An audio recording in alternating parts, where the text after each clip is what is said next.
ஆன்மநேய உள்ளங்களுக்கு வந்தனம்.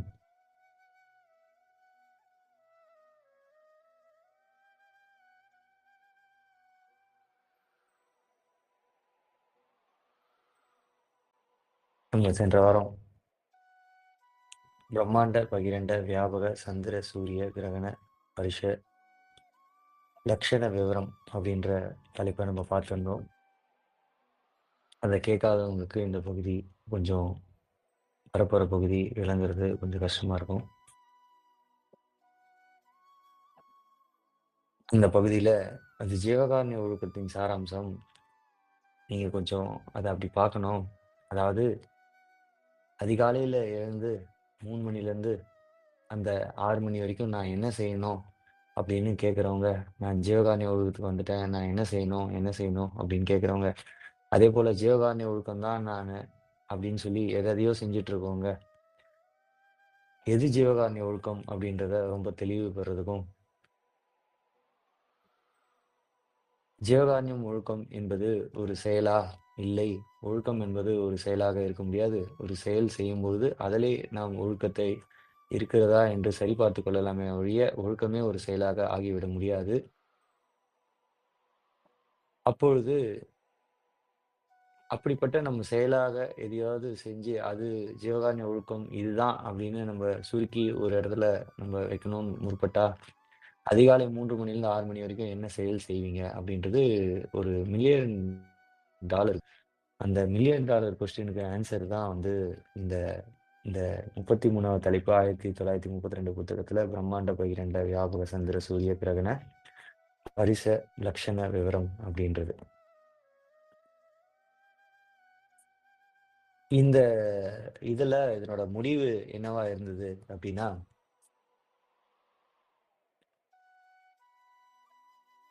அதாவது இந்த மனதுக்கு துரிசு எப்படி ஏறுதுன்னா, இரும்புல எப்படி துரிசு ஏறுதோ, ஆக்சிடேஷன் நடக்குதோ, அந்த மாரி அவ்வளோ வேகமா வந்து இந்த மனசுக்கு வந்து துரிசு ஏறிட்டே வரும் அப்படின்றதையும், அதேபோல இந்த ஆன்மா என்பது துரிசு எப்படி ஏறும் அப்படின்னா, இந்த காப்பருக்கு துரிசு ஏறுற மாரியும், அதாவது செம்புல களிம்பு ஏறுற மாரியும் ஏறும் அப்படின்றத நம்ம வந்து சொல்லியிருந்தோம்.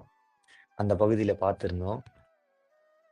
இப்போ முதல்ல இதெல்லாம் நம்ம என்ன நெனச்சுக்கிறோம்னா, நமக்குள்ளே வந்து அ மனம்னு ஒண்ணு இருக்கு. நமக்குள்ள ஜீவன் ஒண்ணு இருக்கு. நமக்குள்ள ஆன்மான்னு ஒண்ணு இருக்கு. அப்படின்றத நம்ம நெனச்சுக்கிறோம். இது அடிப்படையான தவறான புரிதல் இது. அதாவது நம்மளுடைய பக்குவம் எந்த அளவுக்கு இருக்கோ, அதுக்கு பேரு. இப்போ அதிதீவிர பக்தியா இருந்தா உங்க பேரு ஆன்மான்னு அர்த்தம். இதே நீங்க வந்து பக்தியா இருந்தா உங்க பேரு ஜீவன் அர்த்தம். இதே உங்க நீங்க வந்து அபக்குவம், பக்குவம் கலந்தீங்கன்னா உங்க பேரு மனம்னு அர்த்தம். இதே நீங்க அபக்குவ சிருஷ்டியா இருந்தீங்க அப்படின்னா, உங்க பேரு வந்து சிருஷ்டின்னு சொல்ல முடியாது. அபக்குவமா நீங்க இருக்கீங்க. உங்களுடைய இன்னமும் நீங்க வந்து பக்குவரா மாத்திக்கல அப்படின்னா, அதாவது இந்த அபக்குவம் அப்படின்றது என்னன்னா, பியூர்லி அபக்குவம்ன்றதுன்னா இந்திரியம். இப்போ இந்த இந்திரியமா இருக்கவங்க, அதாவது இந்த உடலாவே வாழ்வாங்க. இந்த உடலா அப்படின்னா என்னன்னா, இந்திரியமா. அதாவது இந்த தேகமே போகம். இந்த தேகத்தால வரக்கூடிய இன்பமே இன்பம். அப்படின்றதும், இந்த கண்ணால பார்க்கக்கூடியது, காதால் கேட்கக்கூடியது, இதையே இன்பமா வந்து கருதுறவங்க அபக்குவம். இப்போ இவங்களுக்கு ஜீவன் இருக்குமானா, அந்த ஜீவன் தான் இப்போ உடலா இருக்கு. இப்போ உடல் இருக்கவங்களுக்கு ஜீவன் இருக்காதா அப்படின்னா, இருக்கு. இந்த உடலே அவங்களுக்கு ஜீவனா இருக்கு. இது 2த்துக்கும் வித்தியாசம் புரிஞ்சுக்கணும். அதுபோல மனதுக்கும் மனதுக்கும், ஜீவனுக்கும், ஆன்மாக்கும் இதுதான் வள்ளல் பெருமான் வந்து பூர்வம், பூர்வ பூர்வம், உத்திரம், உத்தரோத்தரம் அப்படின்னு சொல்லி சொல்றாங்க. இப்போ நமக்குள்ள இதெல்லாம் இருக்கு அப்படின்றத பார்க்கக்கூடாது. நம்ம எப்படி இருக்கோம்? நம்ம எதுவா இருக்கோம் அப்படின்றது தான் இங்க விஷயம். அப்போ அதெல்லாம் யாரா இருக்கா அப்படின்றது தான் வந்து அது ஒரு $1,000,000 கொஸ்டின். அப்ப நமக்குள்ள ஜீவன் இல்லையா? ஆன்மா இல்லையா? மனம் இல்லையா? அப்போ இந்த உடலா நம்ம இருக்கோம் அப்படின்னா, மனமா யார் இருக்கா? ஒருவேளை நம்ம மனமா இருந்தா, இந்த ஜீவனாவும், ஆன்மாவாவும் அதேபோல இந்த இந்திரியங்களாவும் யார் இருக்கா? ஒருவேளை நீங்க ஜீவனா இருந்தா, இந்த ஆன்மாவாகவும், இதுவாகவும், மனமாகவும், இந்திரியமாகவும் யார் இருக்கா? அப்படின்றதெல்லாம் நம்ம வந்து இது வந்து ஒரு பெரிய பெரிய கேள்விகள். அது மொத்தல நம்மளுடைய தரம் எந்த அளவோ, அந்த அளவுக்கே நமக்கு காட்சி வரும். சன்மார்க்கத்துல நெறைய பேரு, எனக்கு இந்த மாரி காட்சி வந்துச்சு, அந்த மாரி காட்சி வந்துச்சுன்லாம் சொல்லுவாங்க. அந்த காட்சி எதை குறிக்கிறது என்றால், அவர்களுடைய பக்குவ நிலையை குறிக்கிறது. அந்த காட்சி என்பது திருஷ்டி, அந்த திருஷ்டி என்பது விளக்கம், விளக்கம் என்பது அறிவு, அறிவு என்பது கருணை, கருணை என்பது அருள், அருள் என்பது தயவு, தயவு எந்த அளவுக்கு விருத்தியாகி இருக்கின்றதோ, அந்த அளவுக்கே நமக்கு விளங்கும். சரிங்கய்யா? இந்த தயவ விருத்தி செய்றதுக்கு தானே நம்மளே வந்து என்ன செய்றோம்? ஜீவகாருண்ய ஒழுக்கத்துக்கு வரோம். அந்த ஜீவகாருண்ய ஒழுக்கமே நமக்கு புரியலன்னா என்ன செய்ய? இதுதான் நமக்கு இருக்க அகைன் ஒரு $1,000,000 கொஸ்டின். வள்ளல் பெருமான் சொல்லிட்டாரு. "நன்முயற்சியாகிய ஜீவகாருண்யமயமாய் பரிச்சயம் செய்தால் மேற்படி துரிசு நீங்கும்." அதாவது மனதுல, ஆன்மாலலாம் இல்ல. துரிசு மொத்தமா நீங்கிடும். ஏன்னா, துரிசு என்பதே ஆன்மால தான் இருக்கும். அந்த ஆன்மாவுல இருக்க துரிசுக்கு பேரு ஆணவம். அந்த ஆணவத்தின் அளவு எவ்வளவு இருக்கோ, அதுக்கேத்த மாரி மனம் வந்து தரிப்புள்ளதாக இருக்கும். அவங்களுக்கு இந்திரியம் அந்த அளவுக்கு தான் செயல்படும். அதாவது அந்த உள்ளிருக்கும் ஒளி, அதாவது ஆன்மாவுக்கு உள்ளிருக்கும் ஒளி அருள். ஆன்மாவே சபையாகவும், அதன் உள்ளொளியே பதியாகவும், அதாவது அது உள்ளிருக்கும் ஒளி, அது அது உள்ளிருக்கும் பிரகாசம், அது அருள். இப்ப இந்த அருள், இந்த ஆன்மா துரிசு இல்லாம இருந்துச்சுன்னா, அந்த அருள் வெளிப்படும். வெளிப்பட்டுச்சுன்னா, இந்த ஜீவர்களுக்கு எல்லார் மேலயும் படும். இந்த ஜீவன் உங்க ஜீவன் மேல மட்டும் இல்ல. எல்லா ஜீவன் மேலயும் படும். அது படும்போது தான் வள்ளல் பெருமான் மாரி நமக்கெல்லாம் நடக்கும். வள்ளல் பெருமானுக்கு அருள் கிடைத்தபோது, நம்ம எல்லாருக்கும் அது விசேஷமா விளங்குச்சு இல்லையா? அந்த 10, 15 நாளுக்கு சொன்னார் இல்லையா? அது. ஒருவேள ஒரு ஜீவனுக்கு போய் பட்டுச்சு அப்டின்னா, அது என்ன பண்ணும்? எல்லா ஜீவனுக்கும் குடுக்க அது வந்து முயற்சி செய்யும். அதுவே ஆண்மநேய ஒருமைப்பாடு. எல்லா ஜீவர்களுக்கும் பொது என்ன பார்க்கணும்னுலாம் அதுக்கு சொல்லி தர தேவையில்ல. ஏன்னா ஜீவனுக்கு விலகம் இருக்குன்னா, அது போய் வந்து உயர்ந்த ஜீவன், தாழ்ந்த ஜீவன், ஆணு, பெண்ணு, மாடு, கோழி இப்படிலாம் பார்க்காது. அப்போ இதோட நிக்குது. மனம் என்பது அது வந்து சடம். அதெல்லாம் பிரகாசம் வந்துச்சுன்னா, அதெல்லாம் போயி என்ன செய்யும் அப்படின்றது அது ஒரு சாப்டர் நம்ம அதுக்குள்ள இன்னைக்கு போ வேணாம். அப்படி அந்த மனத சுத்தம் பண்றதுன்றதுனா என்ன அப்படின்னா, அந்த ஆன்மாவில இருக்க அந்த துரிசோ, இல்லது அருளோ அது வெளிப்பட்டதுன்னா, அந்த ஜீவனுக்கு ஒரு இது வரும். அந்த ஜீவனுடைய அகப்புறமாகிய ஜீவன் என்பது அகப்புறம். அந்த அகப்புறமாகிய ஜீவனிலிருந்து புறத்துல பிரதிபலித்து தோன்றுறதுக்கு பேரு தான் வந்து மனம். இந்த ஒரு இந்த ஒரு புரிதல நம்ம வச்சுக்கணும். அப்போ ஜீவன், ஆன்மா. இப்படி பார்த்தா போதுமானது. அதனுடைய 2 வெர்ஷனா நீங்க என்ன பார்க்கலாம் அப்படின்னா, மனம், இந்திரியம் அப்படின்னு பார்க்கலாம். ஒருவேள மனமே அவங்களுக்கு ரொம்ப தடிப்பா இருக்குன்னா, இந்திரியமும் அந்த அளவுக்கு தான் வேலை செய்யும். அதனுடைய புறத்தோட பிரதிபலிப்பு தான் புறப்புறம். அப்போ ஒண்ணொண்ணுத்தோட பிரதிபலிப்பு தான். அப்போ அகத்தோட பிரதிபலிப்பு அப்படின்றது ஆன்மா. அதாவது கடவுள் பிரகாசத்தோட, அருளோட பிரதிபலிப்பு ஆன்மா. அப்ப ஆன்மான்றது அதுவே ஏதோ ஒரு பொருள் அப்படின்றது கிடையாது. இதெல்லாம் ஒரு பக்கம் நிற்க, இங்க நன்முயற்சி ஆகிய ஜீவகாருண்யமயமாய் பரிச்சயம் செய்தால் மேற்படி துரிசு நீங்கும். இந்த மாரி துரிசுகள் வந்து நீங்கும் அப்படின்னு சொல்லி சொல்றாரு. ஜீவகாருண்யமயமாய் பரிச்சயம் செய்தா மட்டும் தான் துரிசு நீங்குமாம். வேற எதனால துரிசு நீங்காது அப்படின்றத சொல்லியிருக்காரான்னா இல்ல. சொல்லியிருக்காரு. மேலும் ஆசாரியர் மயமாய், அதாவது ஆசாரியர் அனுக்கிரகத்தால் நீங்கும் அப்படின்னு போட்டிருக்காங்க. நன்முயற்சியாகிய ஜீவகாருண்யமயமாய் பரிச்சயம் செய்தால் மேற்படி துரிசு நீங்கும். மேலும் ஆசாரியன் அனுக்கிரகத்தாலும் நீங்கும். இது பிண்டாண்ட கிரகண சித்தாந்தம் அப்படின்னு சொல்லி முடிக்கிறாங்க. இது பிண்டாண்ட கிரகண சித்தாந்தம்னா, அதுக்கே நம்ம பல நாள் வந்து ஸ்பெண்ட் பண்ணணும். இன்னும் அந்த வார்த்தைய நம்ம வந்து விளக்கி பார்க்கணும்னா, அதுக்கு பல நாள் ஸ்பெண்ட் பண்ணணும். இதெல்லாம் நீங்க விசாரணை செய்யுங்க. இப்போ அடிப்படையில நம்ம இந்த துவக்கத்துல பார்த்தோம். ஜீவகாருண்ய ஒழுக்கத்துக்கு வந்தா நமக்கு அருள் கிடைச்சிரும். அதுல மாற்று கருத்து கிடையாது. அருள் கிடைச்சா உங்களுக்கு எல்லாம் கிடைச்சிரும். அதுலயும் எந்த மாற்று கருத்து கிடையாது. ஆனால் ஜீவகாருண்ய ஒழுக்கத்துக்கு எப்படி வருவது? அப்போ அந்த ஜீவகாருண்ய ஒழுக்கத்துக்கு வரணும்னா, அதுக்கு ஒரு இப்போ ஜீவகாருண்ய ஒழுக்கம் விளங்கணும்னாலும் அருள் வேண்டும் இல்லையா?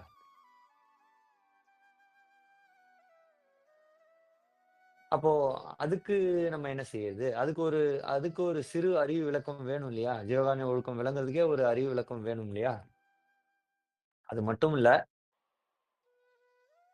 இது போன்ற பல கேள்விகளுக்கு விடையளிக்கப் போகின்ற ஒரு பகுதி தான் வந்தன முறை. அதுக்கு அடுத்த தலைப்பே இருக்கு. 1932 பதிப்புல 34வது தலைப்பு வந்தன முறை. அதாவது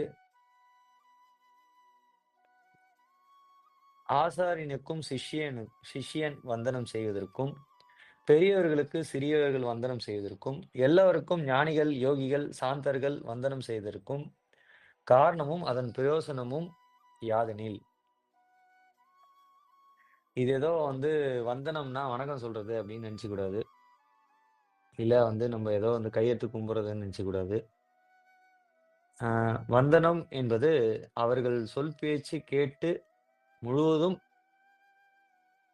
கடைபிடிப்பது அப்படின்றது அர்த்தம். வந்தனம் செய்வதுன்னா, அவங்க சொல்றத முழுவதும் பழகி வருவது, அது அதுல ஒண்ணு வந்தனம் செய்வது.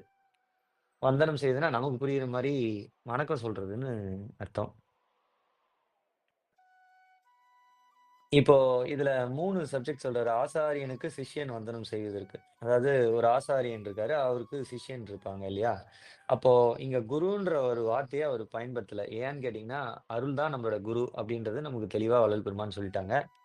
அப்ப ஆசாரியன்னு பயன்படுத்துறாங்க அப்படின்னா, அந்த அருளை பெற்றவர்கள், அந்த அருளை சிறிதளவு பெற்றவர்கள். அதாவது அந்த அறிவு விளக்கம் அந்த அளவுக்கு வந்தவங்க. அதாவது ஆன்ம திருஷ்டி விளக்கம் உள்ளவர்கள் அப்படின்றது பொருள்படும். அதாவது நெற்றிக்கண்ணை திறந்து கொண்டவர்கள் ஆசாரிகள். அவ்வளவுதான். இந்த நெற்றிக்கண்ண திறந்தவங்கன்றத நம்ம ஜீவகாருண்ய ஒழுக்கம் 8வது கேள்வியில பார்த்திருக்கோம். அது மாரி பல இடங்கள்ல நெற்றிக்கண் திறந்திருப்பவர்களுடைய அதனுடைய விதிய பார்த்திருப்போம். அது மாரி ஆசாரியன், அனாசாரியன் இயல்பு அப்படின்னு நம்ப வந்து நெறைய இடங்கள்ல ஒழியல் ஒடுக்கம், சின்மய தீபிகை அது மாரிலாம் நெறைய இடத்துல நம்ம அத வந்து பார்த்திருப்போம். அதெல்லாம் கொஞ்சம் மேற்கொண்டு படிச்சீங்கன்னா, இதனுடைய பகுதிக்கு உங்களுக்கு துணையா நிற்கும். யார் ஆசாரியன் அப்படின்றது. அந்த ஆசாரியனுக்கு யார் சிஷ்யன் அப்படின்றதும், அது ஒரு பெரிய டாபிக்கு. அதுக்கான முறை என்ன அப்படின்றத இங்க சொல்லியிருக்காங்க. எல்லாருக்கும் குரு சிஷ்யன் பாரம்பரியத்தை உடைக்க வந்தது சன்மார்க்கம் அப்படின்னு சொல்லுவாங்க. சத்தியமான உண்மைதான். ஆனால் ஆசாரியன், சிஷ்யன் ஓட ஒரு விஷயத்த கொண்டு வரணும்னு வந்ததும் நம்மளுடைய சன்மார்க்கம் தான். சுத்த சன்மார்க்கம் தான். வள்ளல் பெருமான் கொண்டு வந்த சன்மார்க்கம் தான். அப்படிலாம் இன்னைக்கு நடக்குதா அப்படின்னு கேட்டீங்கன்னா, இன்னைக்கு கிடையாது. அப்படி யாருமே யார் பேச்சையுமே நம்ம இன்னைக்கு சன்மார்க்கத்துல எடுத்துக்கிறதே இல்ல. ஏன்னா, எல்லாருமே ஒரு சுயம்பு லிங்கமாக நம்ம திகழ்ந்து வருகின்றோம். இப்படிப்பட்ட அந்த ஆசாரியன், சிஷ்யன் வந்தனம் செய்வதற்கு ஒரு ஒரு தலைப்பும், பெரியவர்களுக்கு சிறியவர்கள் வந்தனம் பெரியவர்னா யாருன்றத வள்ளல் பெருமான் ரொம்ப தெளிவா குடுத்துருக்காங்க. பெரியவர்கள் யார் அப்படின்னா, நமக்கு அருள் நெறியையும் நமக்கு குடுத்துருக்காங்க. பேருபதேசத்தையும் குடுத்துருக்காங்க. பெரியவர்கள்னா யாரு அப்படின்னா, அந்த நன்முயற்சியாகிய ஜீவகாருண்யமயமாய் அவங்க பரிச்சயம் செய்து வந்தாங்க அப்படின்னா, அவங்க நன்மையே உருவாக இருப்பாங்க. நன்மையே உருவானா என்னன்னா, ஜீவகாருண்ய ஒழுக்கமே அவங்க வாழ்க்கையா கொண்டு வாழ்வாங்க. நன்மை என்பதும், புண்ணியம் என்பதும் ஜீவகாருண்யம் ஒன்றே என்றும் அப்படின்னு சொல்லியிருப்பாங்க. அப்போ அந்த நன்மையே உருவாய் கொண்டவங்க பெரியவங்க. அவர்கள் இடத்துல போய் கேட்டீங்கன்னா, அவரால் இடப்படும் செயல்கள செய்றது. அதாவது அவங்க செயல்கள சொல்லிக் குடுப்பாங்க. ஒரு சிலவங்க அதாவது நீங்க இதுக்கு பழைய இதுக்கு மெத்தடாலஜிக்கு போனா தான் புரியும். அதாவது பழைய இதுல வந்து ஆசிரமம் வச்சிருப்பாங்க. அந்த ஆசிரமத்துல ஒரு ஆசாரியர் இருப்பாரு. அந்த ஆசாரியார் என்ன பண்ணுவாருன்னா, உங்களுக்கு எந்த செயலெல்லாம் சொல்லிக் குடுக்க மாட்டாரு. அவரு அவர் பாட்டுக்கு அவர் இருப்பாரு. நீங்க பாட்டுக்கு நீங்க இருப்பீங்க. நீங்க என்ன செய்றீங்களோ, நீங்க எதனா போய் கேட்டா அவரு சொல்லுவாரு. அவ்வளதான். மத்தபடி அவர் பாட்டு அவர் வேலைய பார்ப்பாரு. நீங்க பாட்டு நீங்க வேலைய பார்ப்பீங்க. அந்த மாரி ஆசாரியன் கிடையாது வள்ளல் பெருமான் சொன்னது. இது வேற. ஆன்மநேய ஒருமைப்பாட்டையும் உள்ள ஆசாரி. ஜீவகாருண்ய ஒழுக்கம் பொருந்திய ஆசாரி. இது ஒரு பக்கம் இருக்க. பெரியவர்கள் என்பது அந்த நன்மையை உருவாக்கிக் கொண்டவங்க. அவங்க செயல சொல்லிக் குடுப்பாங்க. அப்படி அவங்கள நீங்க எப்படி வந்தனம் செய்யணும் அப்படின்றது, அது எதுக்காக அப்படின்றது. இப்ப எல்லவருக்கும் ஞானிகள், யோகிகள், சாந்தர்கள் வந்தனம் செய்தற்கும். அப்போ இப்படி எல்லாருக்கும் என்ன செய்றாங்க? இந்த ஞானிகளும், யோகிகளும் எல்ல எ இப்படிப்பட்ட சாந்தர்களும், இவங்க எதுக்கு திருப்பி அவங்களுக்கெல்லாம் வந்தனம் செய்றாங்க? இப்போ ஒருத்தவங்க வணக்கம் சொல்றாங்க. நம்ம திருப்பி ஒரு வணக்கம் சொல்றோம் இல்லையா? அதுக்கும் காரணமும் அதாவது 3 தலைப்பா பார்க்கிறோம். அதுக்கு காரணமும், அதனுடைய பிரயோசனமும் யாதெனில், இந்த இந்த தலைப்ப நம்ம இன்னைக்கு ஒரு நாள் தான் எடுப்போம். இதுக்கு மேல நம்ம என்னைக்குமே எடுக்க மாட்டோம். நான் என்னைக்குமே எடுத்தது கிடையாது இத. அதுக்கு காரணம் அதுக்கு பல உண்டு. இருந்தாலும் இந்த முக்கியமான பகுதி இன்னும் ஒரு 5 நிமிஷம் தான் பார்த்துருவோம். அது கொஞ்சம் வேகமாவும் பார்ப்போம். இதுக்கு பிறகு நீங்க தான் அத பார்த்து, படிச்சு, புரிஞ்சு அதுக்கேத்த மாரி நடந்துக்கணும். வந்தனம் செய்வது ஆயுள் விருத்திக்கும், அறிவு விளக்கத்திற்கும் ஆதாரமாய் இருக்கின்றது. இதெல்லாம் எளிமையா புரியும்னு நெனைக்கிறேன். இதெல்லாம் விளக்க வேண்டிய அவசியமே இல்ல. சிஷ்யனுக்கு சிறியோருக்கும், ஆசாரியனும் பெரியோரும் வந்தனம் செய்தால் ஆயுள் விருத்தியும், அறிவு விளக்கமும் குறைவாகும். அதாவது முதல்ல எது நடக்குது, 2வது எது நடக்குதுன்னு புரிஞ்சுக்கணும். ஒரு ஒரு ஆசாரியன பார்த்து சிஷ்யன் வந்தனம் செஞ்ச பிறகு ஆசாரியன் செஞ்சா அங்க அனுக்கிரகம் நடக்கும். ஒருவேள ஆசாரியன பார்த்து சிஷ்யன் வந்தனம் செய்யாமல் இருந்து, அதை ஆசாரி வந்து என்ன பண்ணுவார்ன்னா, அவருடைய சாந்தம், அவருடைய குணத்துக்கு அவரு என்ன செய்வார்ன்னா, வந்தனம் அப்படின்னு சொல்லுவாங்க. அவங்க ஒருவேள இவங்க முதல் வந்தனம் சொல்ட்டாங்கன்னா, அவங்க சொல்லல அப்படின்னா, அவங்க 2வது சொன்னாங்கன்னா, அங்க என்ன நடக்கும் அப்படின்னா, ஆயுள் விருத்தியும், அறிவிளக்கமும் குறைவாகும் அப்படின்றது இங்க பொருள். இதற்கு சம்பந்தம் யாதெனில், ஒரு ஜீவனுக்கும் திருவிளக்குக்கும் சம்பந்தம் இருக்கிறது எப்படி எனில் அப்படின்னு சொல்லியிருப்பாரு. இந்த திருவிளக்கு அப்படின்னா என்ன அப்படின்னா, அதாவது வள்ளல் பெருமான் திரு அப்படின்ற ஒரு வார்த்தைய எங்கேயுமே யூஸ் பண்ண மாட்டாரு. நேத்து கூட பார்த்தோம். சிறுதகை வாசகம்னாரு. அதேபோல எங்கேயுமே திருன்ற வார்த்தைய வள்ளல் பெருமான் வந்து தேவன் குரலில் காண்கன் அப்படின்னு சொல்லுவாரு. திருக்குறள்னு சொல்ல மாட்டாரு. திருவாசகம்னு சொல்ல மாட்டாரு. எங்க வேணாலும் போய் எடுத்து பார்த்துக்கங்க. ஏன் வள்ளல் பெருமான் திருவருட்பா அப்படின்னே எங்கனா சொல்லியிருக்காரான்னு கொஞ்சம் போய் பார்த்துங்க.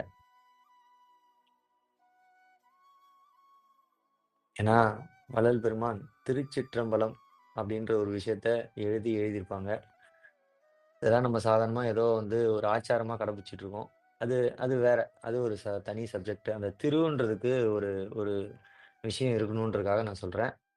இப்போ ஒரு திருவிளக்கு எரிவதற்கு நல்ல உஷ்ணம் சம்பந்தமான உ தை தைலத்தை உதவுகிறது போல், ஒரு ஜீவனுக்கு ஆன்ம விளக்கத்துக்கும், மலப்போக்குக்கும் நல்லா புரிஞ்சுக்கணும். மலப்போக்குக்கும் ஆதாரமான நிராகார என்கின்ற நல்ல உஷ்ணம் சம்பந்தமான தைலத்தை ஊட்டி விளக்கு வைக்க வேண்டியது அப்படின்றார். ஒரு ஜீவனுக்கு ஆன்ம விளக்கத்துக்கும், மலப்போக்குக்கும் ஆதாரமான நிராதா நிராங்கார நிராங்காரம் அதாவது அதாவது ஆங்காரம் இல்லாத அப்படின்னு அர்த்தம். அதுதான் நம்ம வந்து சுப்பிரமணியத்த சொன்னோம். அங்க வந்து 6 ஆதாரத்த சொன்னோம். அந்த 6 ஆதாரத்துக்கு கடந்த நிராதார நிலைக்கு எப்படி போனோம்? 2வது மூலாதாரம்னா என்னன்றதெல்லாம் அந்த பகுதியில போய் கேட்டீங்கன்னா தெரியும். இப்படிப்பட்ட விஷயங்கள சொல்லி ஒரு விளக்கத்த சொன்னா, அந்த ஜீவனுக்கு விளக்கம் வரும் அப்படின்றது இங்க பொருள். ஆனால் மேற்சொன்ன 2ம் சந்திக்கும்போது, அப்போ இப்படிப்பட்ட ஒரு ஒரு அ 2 ஜீவன் சந்திக்குது. ஒண்ணு விசேஷ விளக்கம் உள்ளது. 1 வந்து விளக்கம் கம்மியா உள்ளது. இது 2ம் சந்திக்குது அப்படின்னா, இந்த நோக்கமான கெட்ட உஷ்ணத்தை சம்பந்தப்படுத்தினால் லாபம் செய்யாது அப்படிங்கிறாரு. அதாவது 2ம் சந்திக்கும்போது நோக்கமான கெட்ட உஷ்ணம். கெட்ட உஷ்ணம் என்னன்னா, முதல்ல இது பேசிச்சு. இதனுடைய தன்மணிப்பு வந்துச்சுன்னா, எது ஆப்போசிட்ல இருக்குது தன்மணிப்பு வந்துச்சுன்னா, இது அங்க வந்து அ லாபம் லாபம் செய்யுமானா செய்யாது. அங்க அடங்கி நிக்கணும் அப்படின்றது அர்த்தம். அப்போ இந்த ஆசாரியன் அங்க பேசணும், உத்தரிக்கணும். அதுக்கு பதிலா அங்க சிஷ்யன் உத்தரிச்சுட்டான் அப்படின்னா, அங்க விசேஷம் உண்டாகுமானா, உண்டாகாது.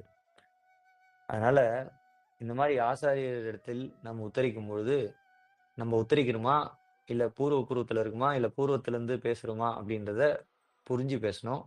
அப்படி இல்ல ஆசாரியன் பேசட்டும் அப்படின்ட்டு அவங்க கேட்கிற கேள்விக்கு நம்ப பதில் சொல்றது சரியாக இருக்கும். இது லாபத்தை அளிக்கும் என்று வள்ளல் பெருமான் இங்க சொல்றாங்க. அதுபோல் ஜீவனுக்கு மும்மலமா மும்மலங்கள் மல மலத்தாரிகளாகிய அதாவது மும்மலங்களாகிய உஷ்ணத்தையும், இன்னும் பற்பல பேதமுள்ள கெட்ட உஷ்ணத்தையும் இன்னும் இது மட்டும் இல்லையா, இந்த மும்மலம் மட்டும் இல்ல, இந்த உஷ்ணத்தையும் இன்னும் பற்பல பேதமுள்ள கெட்ட உஷ்ணத்தையும், அதாவது சுத்த உஷ்ணத்த உண்டு பண்றதுக்கான விஷயங்களுக்கு அடிப்படையா வந்து வள்ளல் பெருமான் அந்த கெட்ட உஷ்ணம் இல்லாததுக்கான வழிகள்லாம் இந்த பகுதிகள்ல சொல்றாங்க. அந்த உஷ்ணத்த சம்மந்தப்படுத்தினால், அது கெட்டு போய்விடும் அப்படின்னு சொல்லி சொல்றாங்க. இதெல்லாம் வந்து கொஞ்சம் பார்த்துக்கணும் நம்ப. இது யாருக்கும் இது புரியிற மாரி இருக்குது இல்லையா? அப்படின்னு கேட்கறாங்க. இது திர்ஷ்டித் மாரி இருக்கிறது அல்லவா? அப்படின்னா, இது ரொம்ப விளங்குற மாரி இருக்கு அல்லவா? இது ரொம்ப புரியுது இல்லையா? ரொம்ப தெளிவா இருக்கு இல்லையா? அப்படின்ற மாரி அவரே கேட்கறாங்க. நீங்களும் ஒரு முறை அதெல்லாம் பார்த்து, கேட்டு, புரிஞ்சு தெளிவாயிக்கோங்க. இவற்றால் ஆசாரியனை பெரியவர்களையும், சிஷ்யனும் சிறியவர்களும் வணங்கினால் ஆயுள் விருத்தியும், சிஷ்யனை சிறுவர்களும் ஆசாரியரும் பெரியவர்களும் வணங்கினால் ஆயுள் குறைவும் உண்டாகும் என்ற சம்பந்தம் எப்படியெனில், இதுக்கு ஒரு விளக்கம் போட்டிருப்பாங்க. வள்ளல் பெருமானோட வாழ்க்கை வரலாறுல, வள்ளல் பெருமான் குழந்தைங்கள பார்த்தாலே போய் கதவு பின்னாடி ஒளிஞ்சுப்பாருன்றது ஒரு ஒரு ஹிஸ்டரி ஒண்ணு இருக்கு. அது அத நான் இங்க குறிப்பிட விரும்புறேன்.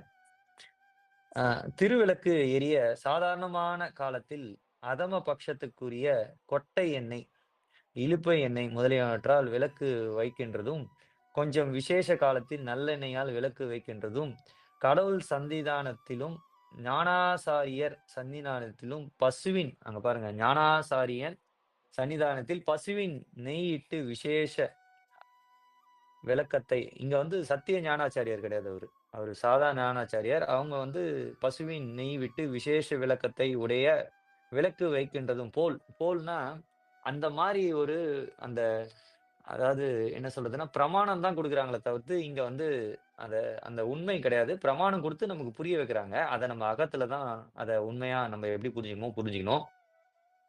கொட்டை எண்ணெய் முதலாகிய கொப்பாகிய ஒரு ஜீவன் அதம பக்ஷம் மந்திர அதாவது மத்தியம பட்சத்துக்குரிய ஒவ்வொரு மலத்தினால் உண்டாகிய தோஷத்தை போக்கிக் கொள்வதில் ஆத்ம விளக்கத்திற்கு ஆதாரமாகின்றது. அதாவது இங்க ஆத்ம ஞானத்தால் இங்க வந்து நம்ம என்ன பண்ணலாம் அப்படின்னா, ஆ பிரம்மத்தை அறிய முடியும் அப்படின்னு சொல்லி சொல்லுவாரு.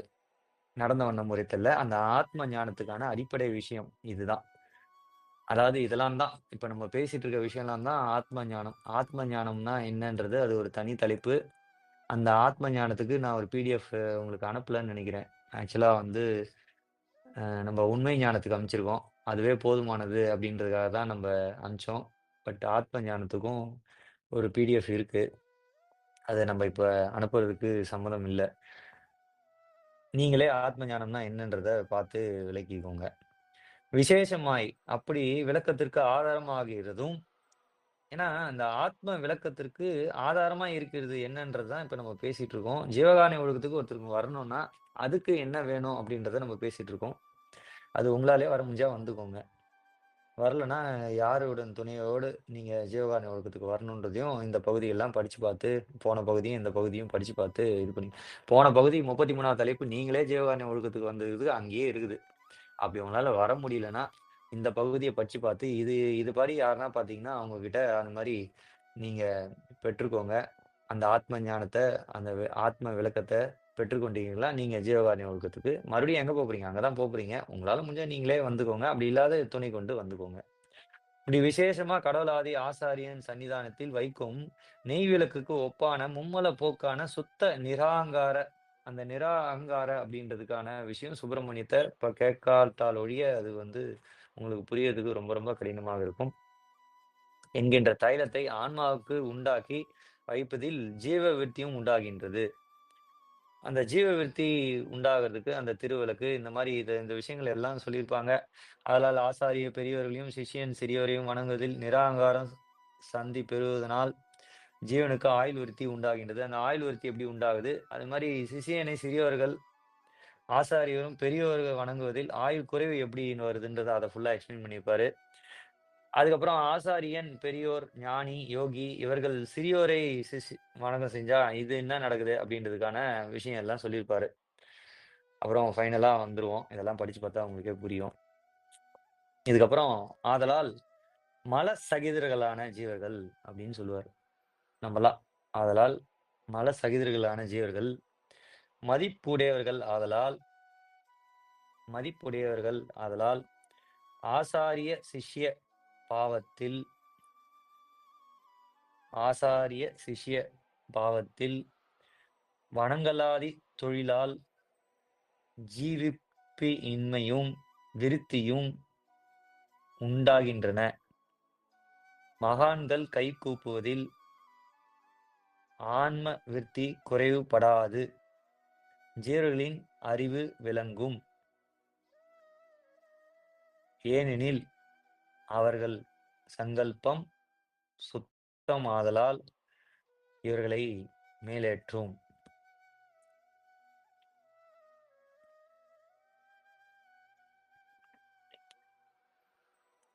இப்ப இதுக்கு மேல ஒண்ணும் நீங்க சொல்றதுக்கு இல்ல. இந்த வந்தன முறைய நெறைய முறை படிச்சு ரொம்ப அழகா நோட்ஸ் எடுங்க. இதுக்கு துணையான பகுதிகள், இதுக்கு முன்னாடி இருக்க 33வது தலைப்பு, அதுபோல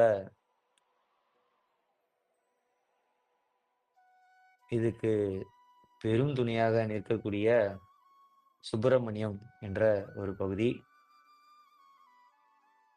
நாமெல்லாம் ஒரு சுயம்பு லிங்கமாக இருக்க வேண்டும் என்றுதான் நமக்கும் ஆசை ஆக்சுவலா. அதனால தான் ஜீவகாருண்ய ஒழுக்கத்தையே நம்ம சொல்லிக் குடுத்துட்டுருக்கோம். அருளே நம்மளுடைய குருன்னு சொல்லிக் குடுத்துட்டுருக்கோம். அதுல எதுவும் மாற்று கருத்தே கிடையாது.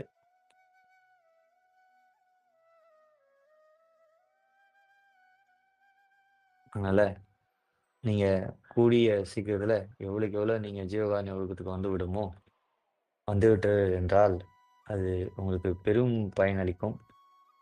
அந்த ஜீவகாருண்ய ஒழுக்கத்தால் அந்த அருளை பெற்றீர்கள் என்றால், அந்த அருள் உங்களுக்கு உங்களுக்கு மனம், ஆன்மாவுல இருக்க துரிச எப்படிலாம் நீக்கும், எப்படிலாம் இது வந்து அப்படி இல்ல என்றால், அதாவது அ வேற எதுவும் ஒரு சமாதி பழக்கத்துக்கு சென்றாதீங்க. சகஜ பழக்கத்துல இருங்க. உங்களுக்கு ஜீவகாருண்ய ஒழுக்கம் வந்துவிடும் என்று சொல்லி, இன்றைய பகுதியை நிறைவு செய்யலாம். நன்றி.